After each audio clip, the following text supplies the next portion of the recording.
Hi everybody, and we're back with another book reading series, and this one I think will be different than my previous videos because I'm going to be reading you one of my favorite chapter books of all time, and hopefully it'll be a fun time. So, this is the first installment of a new series, so let's start. It is The Girl Who Could Fly, written by Victoria Forrester.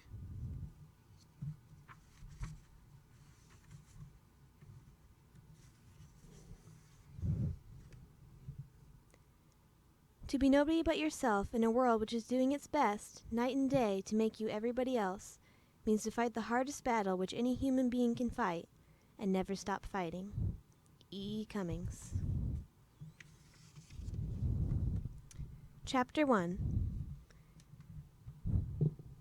Piper decided to jump off the roof.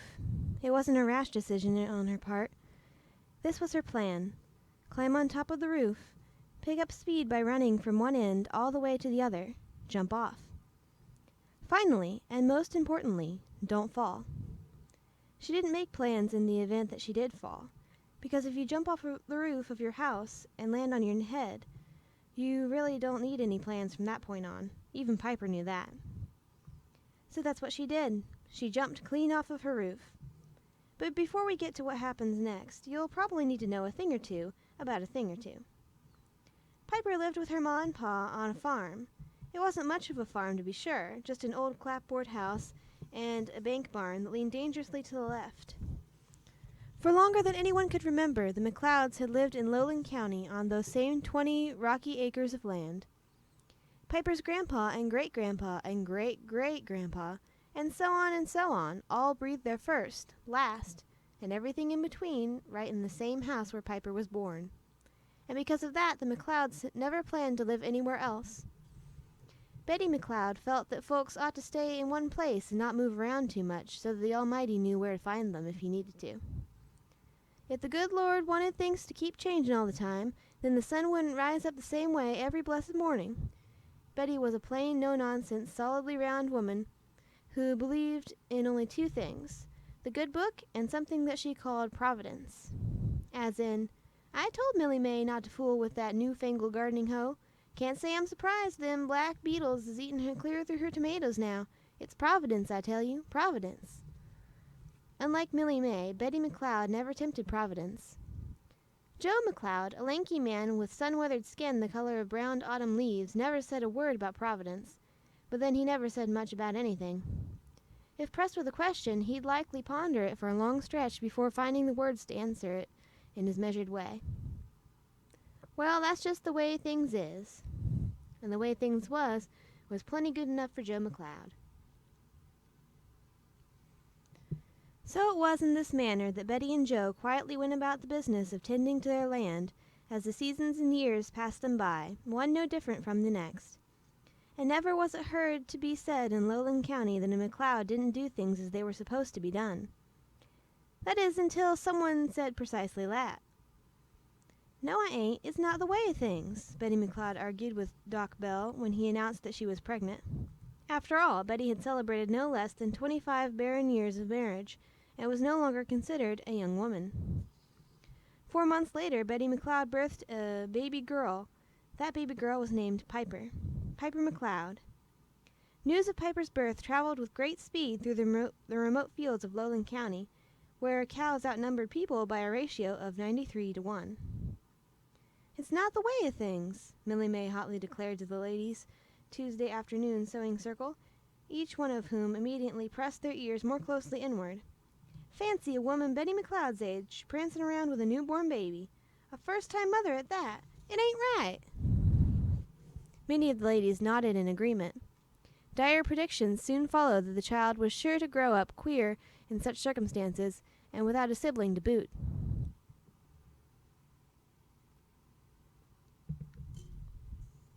For the first time in her life, Betty McLeod was tempting Providence, and she knew it.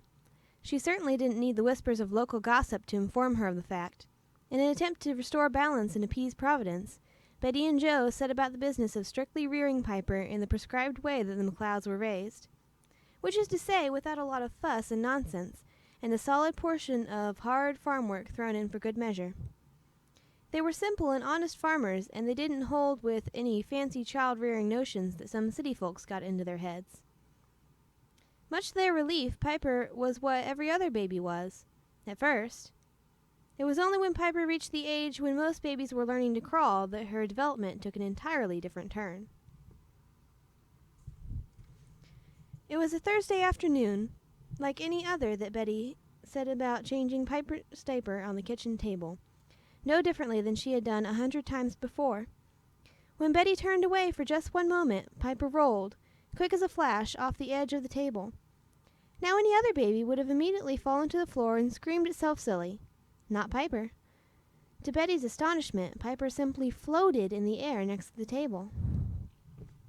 "Lord save us," Betty choked, her hand clutching the terrified swallow inside her chest. Piper giggled and bobbed up and down in the air. Betty quickly scooped Piper into her arms and held tightly on to her form from that moment on. The word Providence flashed through Betty's mind. This is what you get when you don't do things as they should be done. The left side of her head said to the right. As time passed, and despite Betty's sincere prayers, the situation got worse, not better. Piper was discovered bobbing about the parlor ceiling, and either wouldn't or couldn't return to the ground. Joe was dispatched out to the shed to fetch the ladder. Several weeks later, in the wee hours of the night, Joe discovered Piper sleep-floating several feet above her crib. Then there was that particularly gusty day when Piper suddenly took to floating and was swept up in a wind that carried her 3 full fields before she became snared in the branches of a tree, and Joe was able to fetch her down. When Piper reached the age of 5 and was still known to unexpectedly float across the room, Betty finally felt that the time had come to broach the matter. "Seems like she ain't normal, is all I'm saying," Betty helplessly offered to Doc Bell. "How's that?" Doc Bell questioned. Doc Bell had seen generations come and go, and all manner of things happen to them in Lowland County. He'd seen the youngest Smith boy cough up a screwdriver and a whole package of 2-inch nails. He'd been there when Clara Cassie Merrican's head turned all the way around and then back again.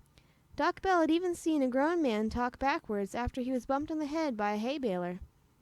The little girl dangling her legs off his examining table had 10 fingers and 10 toes, was no taller or smaller, no smarter or dumber, no thinner or fatter than a child her age should be. She was, in short, like every other child in the farming community of Lowland. "Well, Mr. McLeod and I, we've been noticing that she's," stammered Betty, not sure exactly how to describe her condition. "Well, she's a mite high-spirited." Doc Bell chuckled and turned away to wash his hands. A child her age should have plenty of energy to spare, but it isn't anything you need to worry yourselves about. Give her plenty of exercise and lots of fresh air. Nothing wrong with her. She's as normal as you or I. When Doc Bell turned back around, he discovered the Piper had somehow managed to hoist herself 5 feet into the air, where she was dangling on the light fixture that hung from the ceiling. There she began to swing back and forth. For the briefest of moments, Doc Bell looked into Betty's alarmed face, and the notion that Piper McLeod might indeed be more than high-spirited crossed his mind. Doc Bell was a man of science, though, and so he naturally let the matter go. "You've got a little monkey on your hands, Mrs. McLeod," Doc Bell chuckled. And upon that medical recommendation, and with great relief, Betty decided to let the child be. All the same, she felt it wise to homeschool Piper until such time that her high spirits, however normal they might be, were, well, less high.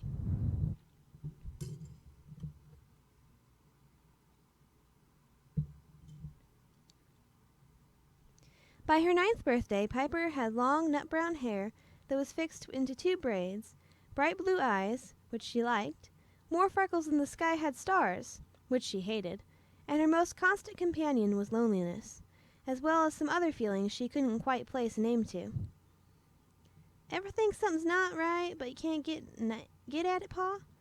Perched atop a fence, Piper watched Joe as he fixed a loose blade on the plow. Joe shrugged uncertainly. "It's like I got an itch right here," Piper continued, pointing to her midsection just below her ribs. "But I can't get at it, and just keeps scratching at me, but on the inside. You reckon maybe there's something that'll make it stop itching so?" Joe shrugged again. He often felt dizzy when Piper talked to him. It wasn't that the words she used were so different. Heck, Piper talked like everyone else in Lowland County. It was the ideas of the child got into her head. She asked questions he wouldn't have thought up in a million years and couldn't begin to figure an answer to. I told Ma about it the other day. She figured it was caused by all the fool ideas I had in my head, Piper continued, heedless of her father's inability to respond. I didn't think my ideas were fool, but Ma says that I'd do better to keep quiet, keep my feet on the ground, and to keep my own business. She says it's wrong to be frittering away my hours asking questions when there's work to be done. But I don't see how a question can be wrong. Can you, Pa? Ma says the Bible sets out what's right and wrong, so we don't have to bother ourselves with it none. But it seems to me that ain't so matter of fact. Like when you killed that old cow last week, and I didn't want to eat it, 'cause he was my favorite and so gentle besides. Ma said I was sinful to waste food, but I said that maybe we shouldn't go about killing and eating cows when they was so peaceful like. Ma said that was foolishness, and that God put the cows here just so we can eat 'em. But that don't seem like such a good idea for cows to me. Preacher told us not more than 4 Sundays ago that God loves all his creatures, but it ain't loving to my way of thinking to create a thing just for it to be food. Them cows ain't never done nothing to us, which got me to thinking that maybe we got it wrong and they got a purpose we don't know nothing about. Maybe it's a secret. So I started watching the cows, quiet like so they wouldn't notice, aiming to see if I couldn't guess what purpose. And I think I knows it now, Pa. I do. Want to hear? Joe drew his forearm across his brow to steady the dizziness. Somehow this conversation had spiraled out of control, and he was about to learn the secret destiny of cows, a revelation that Joe McLeod was not ready for, not ready by a long shot. Had he known how to stop Piper from continuing, he would have. Alas, all that he could do was stand helplessly rooted to the spot as Piper continued, which, of course, Piper did. It was the way they was flicking their tails to ward off the flies that gave it away. Piper leaned in toward Joe and lowered her voice secretively, lest the chickens catch wind of her words. You see, all of them was doing it but one. The black heifer with the brown eyes was just standing real still, looking off to the next field over where the sheep was grazing. The flies were buzzing around her just the same as the others, but her tail stayed dead still. So I got to watching that cow, and every day she did the same thing until I realized what she was looking at. What? Joe asked breathlessly, unaware that he posed the question. The place where her calf done died on her not more than 6 months before. Remember? Joe nodded. Indeed, he did remember. It had been a difficult birth, and the weakened calf only lived a few hours before it passed on.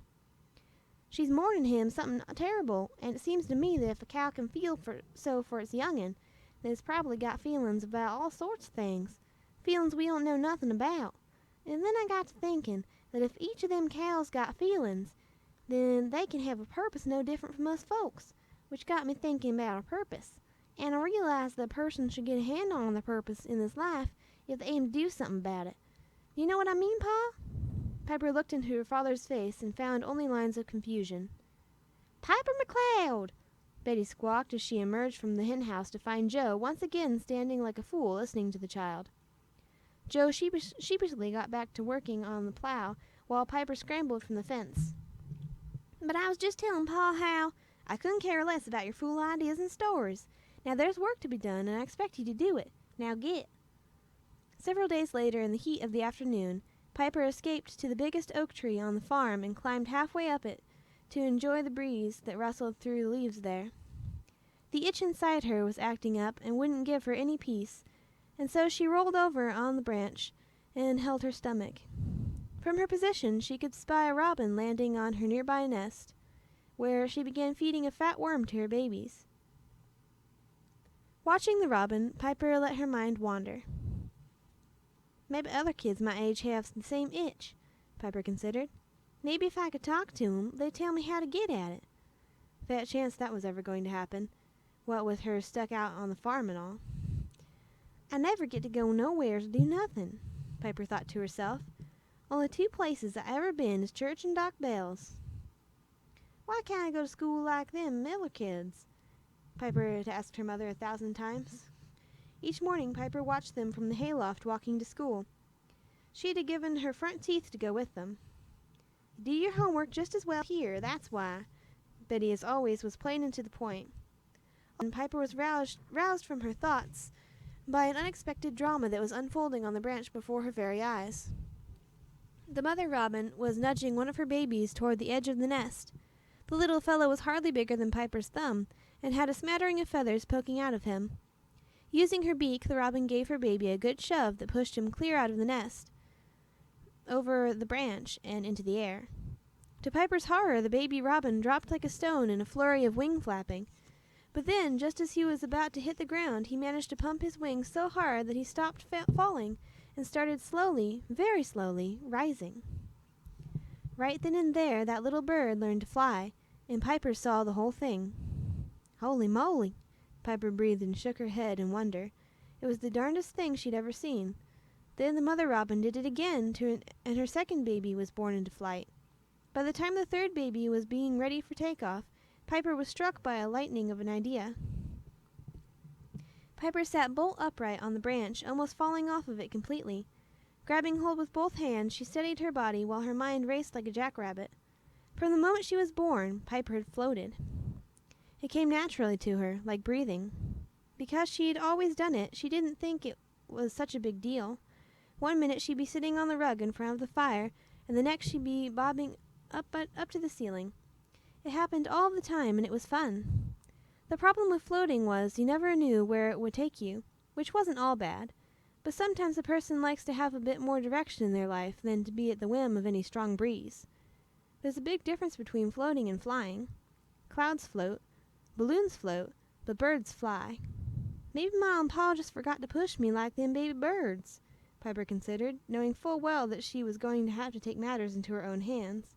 "It's high time I got to flying too."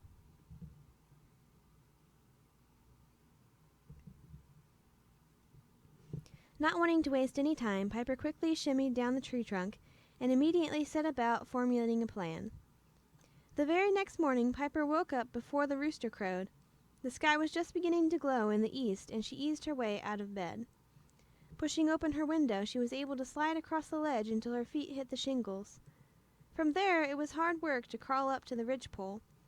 She stayed on her hands and knees and moved slowly. The roof was slick with dew. Just one wrong move, and quick as a flash, she'd slide right off. She kicked her long white nightgown to stop it from tripping up her feet. It was then that Piper had climbed to the very top of the roof and was balancing on the ridgepole that she realized exactly how scared she was. To be precise, she was terrified. All of a sudden, Piper knew that there was a big difference between planning something and actually doing it. The roof was steep and high, and below it the ground was as hard as a rock. If things went wrong, she was going to get hurt, and hurt badly. Piper's breath caught in her throat, and for a moment she couldn't breathe at all. Her thoughts came fast and furious then. "What if I can't fly? What if I smack the ground with my head? Maybe my brains will spill out all over the place, and then I ain't never going to leave the farm and make a friend. Maybe it's best I hightail it back to bed and forget the whole notion." Now perhaps it was because Piper didn't yet believe in a right way or a wrong way of doing things, and so for her all things were still possible. Or maybe it's because of the itch deep inside Piper that no one, least of all herself, could get at, was itching so much it was going to drive her crazy. Or it could have been the same reason that Piper was able to float, which is to say, no one really knows. Whatever reason it was, Piper stayed on that roof and didn't go back to bed. Instead, she raised her arms up at the sides like an airplane and placed one foot in front of the other. With fear, courage, and anticipation all mixing together in her stomach, she began to walk the ridgepole of her house. Just below where Piper walked, Betty McLeod woke with a start. She had heard something, that much was certain. "Mr. McLeod," she hissed. Joe didn't stir. "Mr. McLeod!" This time Betty punctuated her words with a sharply placed elbow to Joe's ribs, and his eyes flew open. "There's someone on our roof." "What's that?" Joe mumbled, half awake. "The roof! Someone's on our roof!" Betty pointed upward, and Joe heard a scuffling sound above his head. With each step Piper took, she picked up speed until she was running down the ridgepole and fast approaching the place where there was only sky and no roof left. "Like the bird's eye will fly." Piper imagined the baby robins. And then there was only one step left to take. Piper took it, thrusting herself with abandon into the morning air. It was the cows grazing in the field that were the only ones to see Piper's trajectory. What they saw was a small girl in a long white nightgown jumping off the roof and into the sky. For one blissful moment she hung in the air like an angel. Then, just as quickly, the moment passed and that same young girl fell head first like a freight train toward the ground below.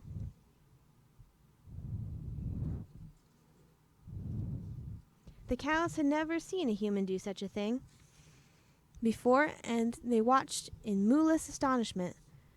Not much had ever changed on the farm, and even cows can do with a bit of excitement. Just as Piper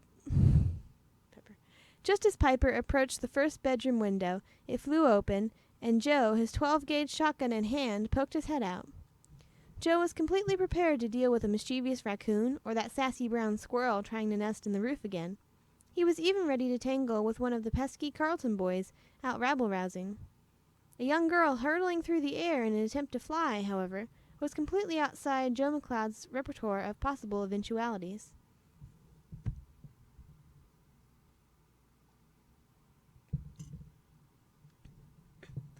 "Ah!" Piper screamed as she screwed her eyes tightly shut. "What the?"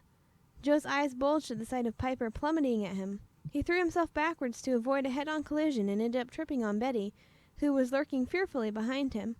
His long legs tangled around themselves, and he was sent sprawling onto the bedroom floor, which was a good thing, too, because he placed himself in the perfect spot to cushion Betty's fall a moment later.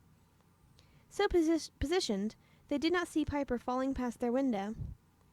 In 3 seconds, Piper was going to hit the ground, head first. It was going to hurt. A lot. Now, 3 seconds isn't a long time. You can count to 3 faster than you can read this. Try it. See. The largest of the cows, the one with the big black patch across its right eye, let out a moo in spite of himself. If it was possible to understand cow mooing, it's quite likely he was trying to warn Piper. Piper's eyes were squeezed shut and her face twisted in certain anticipation of the coming impact. She was not more than a heartbeat away from eating dirt when the miraculous happened. Like a plane in an air show, Piper grazed the ground in a death-defying loop that changed her course by 180 degrees and turned her face from the ground to the sky. She sailed upward with an unexpected thrust and precision of a F-22 Raptor. With her eyes clenched shut, Piper continued to brace for an impact that never came. "Cock-a-doodle-doo!" the rooster crowed. It wasn't until Piper was touching the blue and gold of the rising sun, and the mist of a cloud doused her face with a fine, cool tickle, that she allowed herself a tiny peek through her right eye. The vision she caught out of it was so surprising and strange that she closed it tightly again. She tried the view from her other eye, and it proved to only mirror the first glimpse. Slowly, very slowly, she opened both eyes.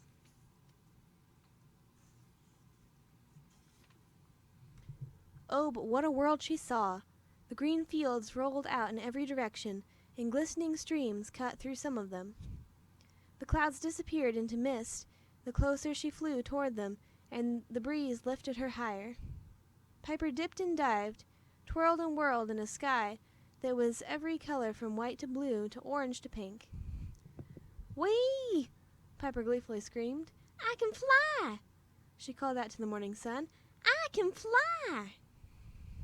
In the farmhouse below, Joe and Betty unsteadily rose to their feet. Gripping the edge of the windowsill, they peered out and caught their first glimpse of a little girl in a white nightgown flying through the air. And at long last there was no doubt in either of their minds that their daughter, Piper McLeod, did not do things as they had always been done. For once, Betty could think of nothing to say. Instead, she watched Piper fly back and forth until the world began to spin and black dots appeared before her eyes, and she sank down to the floor in a dead faint. Alright everyone, that's the end of Chapter 1. We'll come back next time with Chapter 2. I hope you enjoy this series, and I'll see you in the next video.